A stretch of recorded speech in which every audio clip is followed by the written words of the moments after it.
Apesar da espiritualidade do rei Ezequias, no fim da vida, ele não aceitou o recado de Deus. Ezequias foi um rei maravilhoso, que fez tudo de bom e do melhor para Deus, mas no finalzinho da vida, ele contraiu uma enfermidade, e a enfermidade era para a morte dele, e ele disse: não, Senhor, isso aí eu não aceito não, eu não quero morrer agora, e chorou diante de Deus. É aí onde eu quero chegar, é o pedido que a gente muitas vezes faz a Deus. Deus disse: não, mas chegou a sua hora, você vai ter que morrer. Ele disse: não, mas eu não aceito morrer, agora não, eu não quero morrer. E como ele tinha feito coisas boas para Deus, ele colocou diante de Deus o que tinha feito e que não aceitava a vontade de Deus naquele momento. Deus então disse assim: olha, Ezequias, eu vou te conceder 15 anos a mais, que para o meu entendimento era muito pouco. Naquela época se vivia 200, 300, 400, 500, 600, 800 anos. Ezequias chorou e pediu e não aceitou a vontade de Deus. Seria como hoje, chegar aos 70 anos, que segundo a Bíblia é o máximo, e aí a pessoa diz: Deus, eu não aceito, eu quero mais alguns anos. Aí Deus diz: tudo bem, eu vou te dar mais um ano. É mais ou menos isso, ou até menos, meio ano, em comparação ao tempo que as pessoas viviam naquela época. Mas o fato é que Deus deu 15 anos a mais a Ezequias. E nesse período da graça que Deus concedeu a Ezequias, ele gerou um filho, que foi a desgraça da sua vida.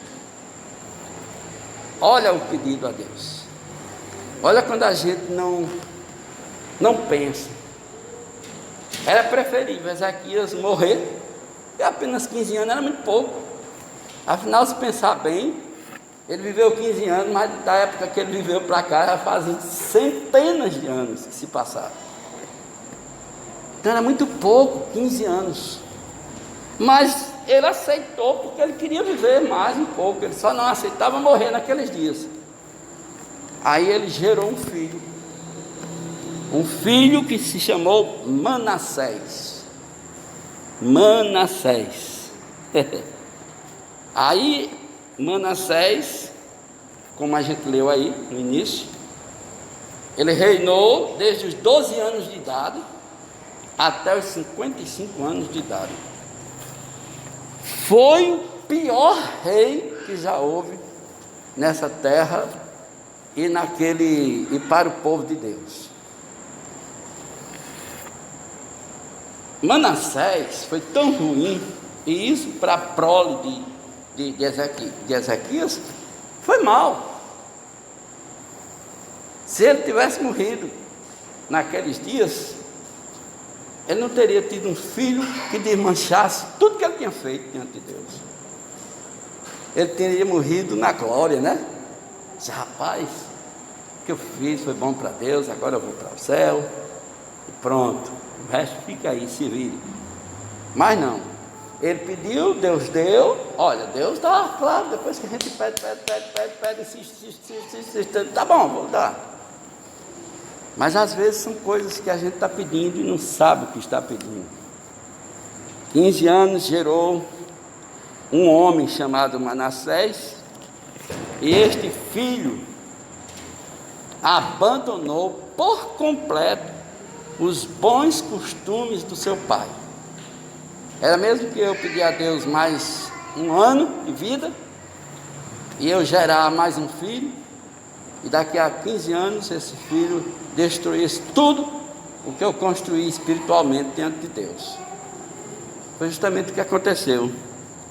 Vocês podem perceber pelo texto do capítulo, versículo 3 até o versículo 7, que ele desfez tudo que o pai dele fez, abandonou por completo os bons costumes, entregou a nação à apostasia, a nação de Israel desapareceu.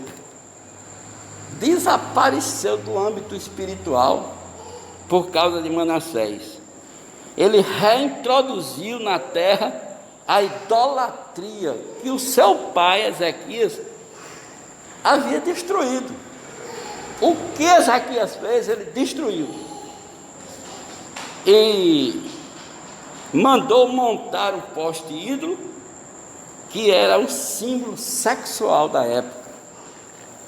Era o símbolo sexual. E aqui foi feito mais um culto à fertilidade, onde as sacerdotisas eram prostitutas. Elas eram prostitutas, serviam e influenciavam ao ídolo da época, que era Baal. Era Baal a quem eles serviam.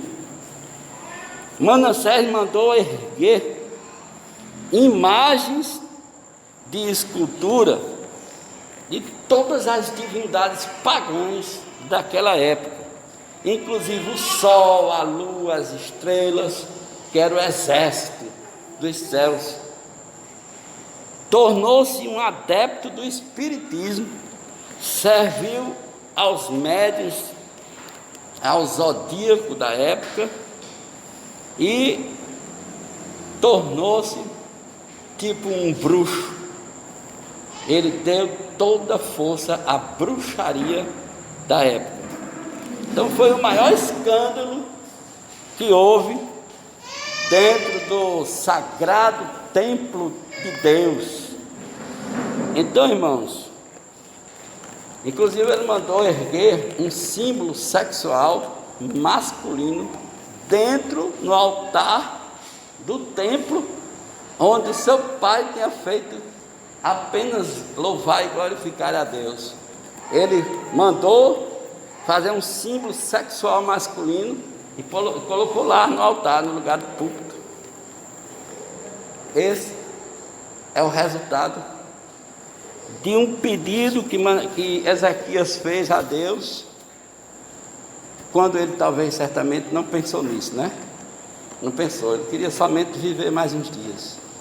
E aí eu fico pensando, quando eu vejo isso, eu fico pensando assim, como nós muitas vezes nos posicionamos diante de Deus para forçar a Deus a fazer uma coisa que é somente do nosso desejo. Se Deus disser, vai morrer hoje. Se Deus disser, já imaginou se Deus dissesse, eu não quero ninguém não crente morrendo hoje, eu quero que todos os evangélicos, realmente evangélicos, morram de Covid.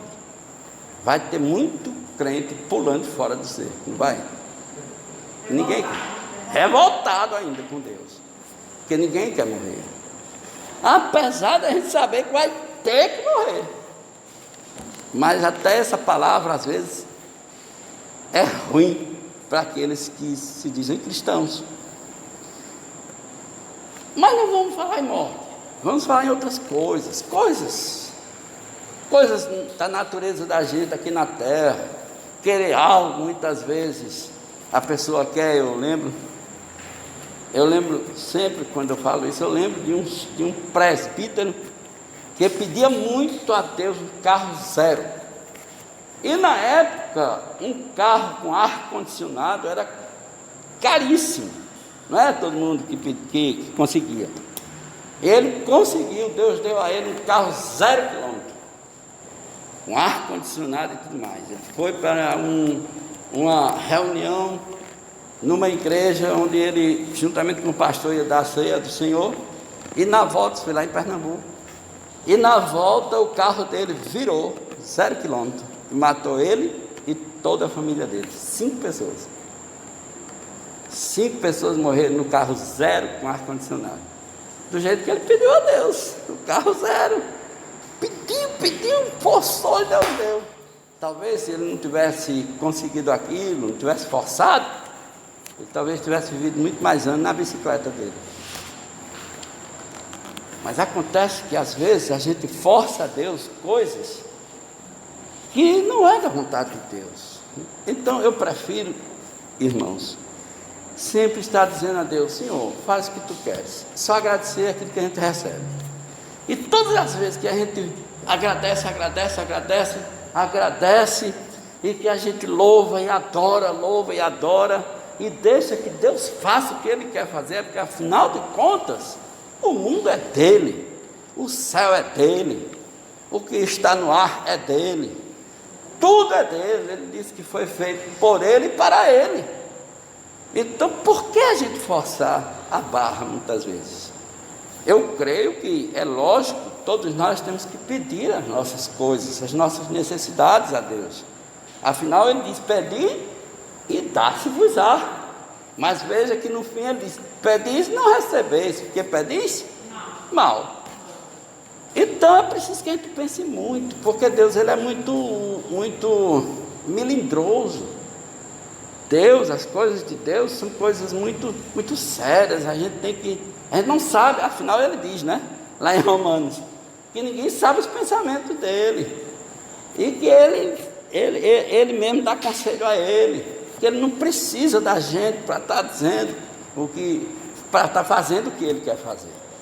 Então, diante de Deus, peçamos o que é necessário, mas esperemos que Deus resolva da forma dele, da vontade dele, porque a vontade do Senhor é melhor para nós.